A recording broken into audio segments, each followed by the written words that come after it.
ఓం శ్రీ గురుభ్యో నమః. అందరికీ నమస్కారం. ఫ్రెండ్స్, ఇంతకు ముందు వీడియోలో దేవవ్రతుడు తన తండ్రి అయినటువంటి శంతనుడి యొక్క కోరికను తీర్చడం కోసం మత్స్యకన్య అయినటువంటి సత్యవతిని ఇచ్చి వివాహం జరిపించడం కోసం సత్యవతి పెట్టినటువంటి కండిషన్స్ కు ఒప్పుకొని తనకు పుట్టినటువంటి సంతానానికి రాజ్యాధికారాన్ని ఇవ్వాలి అనేటువంటి కండిషన్స్ కి దేవవ్రతుడు ఒప్పుకొని ఆజన్మాంతం తాను పెళ్లి చేసుకోకుండా బ్రహ్మచారిగా ఉంటానని పంచభూతాల సాక్షిగా భీష్మ ప్రతిజ్ఞను చేసి భీష్ముడుగా పేరు ప్రఖ్యాతలను సంపాదించాడు.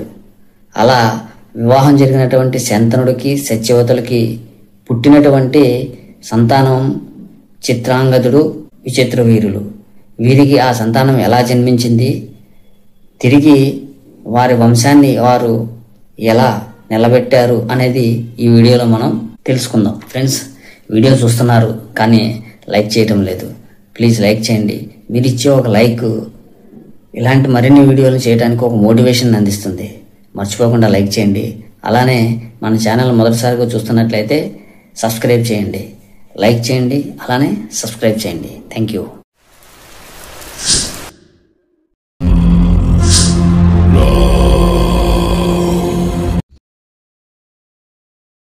కొంతకాలం తర్వాత సత్యవతికి శంతనులకు చిత్రాంగద, విచిత్రవీరుడు అనే ఇద్దరు పుత్రులు కలిగారు.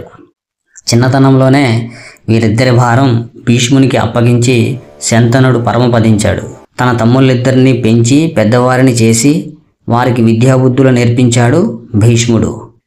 తల్లి సత్యవతితో సంప్రదించి తండ్రికిచ్చిన మాట ప్రకారం పెద్దవాడైన చిత్రాంగదుని రాజ్యాభిషేకం జరిపించి భారమంతా భీష్ముడు వహిస్తూ పరిపాలన కొనసాగిస్తున్నాడు.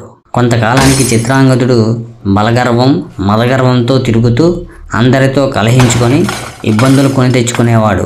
ఒకనాడు చిత్రాంగదుడు గంధర్వునితో తలబడి ఆ యుద్ధంలో అనుకోకుండా మరణించాడు. దుష్ప్రవర్తన గల చిత్రాంగదుడు మరణం భీష్ముడిని ఎంతగానో కలవరపెట్టింది. చిత్రాంగదుని మరణం తర్వాత చిన్నవాడైనటువంటి విచిత్రవీరునికి పట్టాభిషేకం చేశాడు భీష్ముడు. విచిత్రవీరునికి యుక్త వయసు రాగానే కాశీరాజు కుమార్తెలైనటువంటి అంబ, అంబిక, అంబాలిక అను ముగ్గురు పుత్రికలను తీసుకొచ్చి విచిత్రవీరునికి వివాహం చేయబోగా అందులో పెద్దదైనటువంటి అంబ తాను అంతకు ముందే సాల్వదేశ రాజును మనసారా భర్తగా వరించాను అని అన్నది. వెంటనే ఆమెను రథం ఎక్కించి సాల్వదేశం పంపించాడు భీష్ముడు. వెంటనే అంబిక, అంబాలికలను విచిత్రవీరునికి ఇచ్చి గొప్ప వివాహం జరిపించాడు.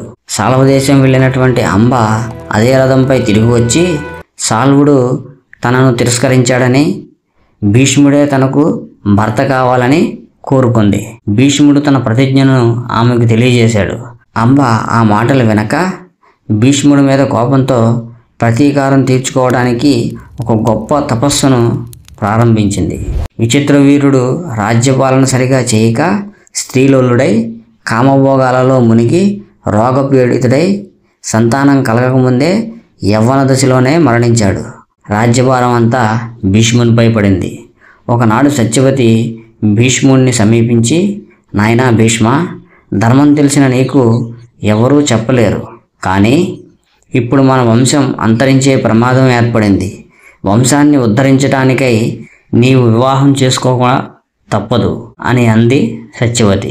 అందుకు భీష్ముడు, అమ్మా, ఆజన్మాంతం బ్రహ్మచారిగా ఉంటానని సూర్యచంద్రుల సాక్షిగా ప్రతిజ్ఞ చేశాను.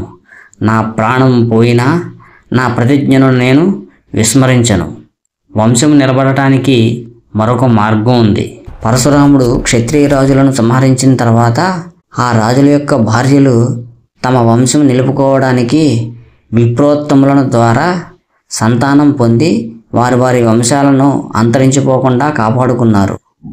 ఆ విధంగానే ఒక ఉత్తమ మహర్షిచే నీ కోడళ్లను సంతానవంతులుగా చేయించు, ఇంతకన్నా మార్గం మరొకటి లేదు అన్నాడు భీష్ముడు. అందుకు సరేనన్నది సత్యవతి. ఫ్రెండ్స్, వారి వంశం నిలబడటానికి తన తల్లి అయినటువంటి సత్యవతి, భీష్ముడు ఏమి చేశారు అనే విషయం నెక్స్ట్ వీడియోలో తెలుసుకుందాం. ఫ్రెండ్స్, ఈ వీడియో కనుక మీకు నచ్చినట్లయితే లైక్ చేసి షేర్ చేయండి. అలానే సబ్స్క్రైబ్ చేసి పక్కనే ఉన్న బెల్ ఐకాన్ క్లిక్ చేసి నోటిఫికేషన్స్ ద్వారా ఇలాంటి మరిన్ని వీడియోలను పొందవచ్చు. Thanks for watching.